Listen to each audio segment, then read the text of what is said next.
හර්ෂද සිල්වා මහත්මයා දන්නේ කියන එක මම දන්නේ නැහැ.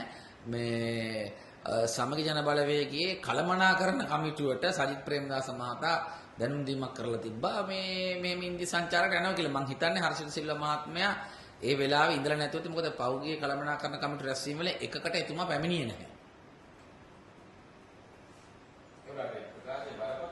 ඒක අහන්න ඕනේ එතුමාගේ.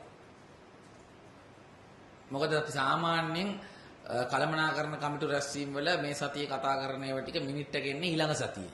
එතකොට දැන් මම ගිය සතියේ ගියේ නැත්තම් මම ඊළඟ සතිය වෙනකම් මම දන්නේ නැහැ. එහෙනම් මට දැනගන්න ඕමනාවක් තියෙනවා මම කාට හරි කෝල් කරලා අහගන්න ඕනේ. ඔබ දැනගෙන හිටියා. ඔව් කළමනාකරණ කමිටුවට කිව්වනේ එතුමා. විදේශගත වෙනවා කිව්වනේ. දැන් ඔබට දැන් නෙලොත් කරලා තියෙන්නේ. ඒක එතුමාගෙන් අහන්න කිව්වා.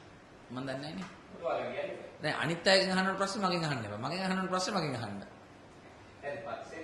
මගෙන් අහන්න මෙහෙමනේ දැන් මේ පක්ෂි සිද්ධ වෙන හැමදේම අපි දන්නේ නැහනේ.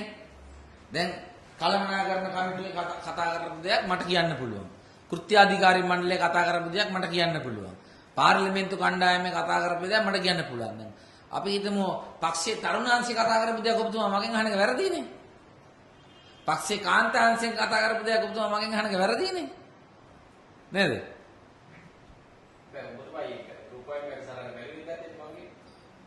එතුම හිටියද ඊවට සරණාග? මම දැක්කේ නැහැ.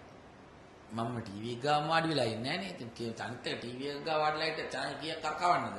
අනිත් එක අද තාක්ෂණයේ දිනුවත් එක ඔබතුමා දන්නවනේ මිනිස්සු ටීවී ගාව වාඩි වෙලා බලන්නේ නැහැ.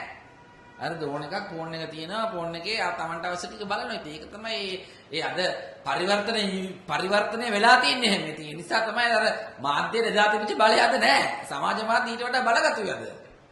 ඒකට ඔබතුමා ඒක දෙයක් කියලා තියෙනවා ඔබතුමාට දෙයක් උඩ ආරයි තුනානේ. නෑ මම දැක්කේ නෑ මට කවුරු කිව්වේ නෑ.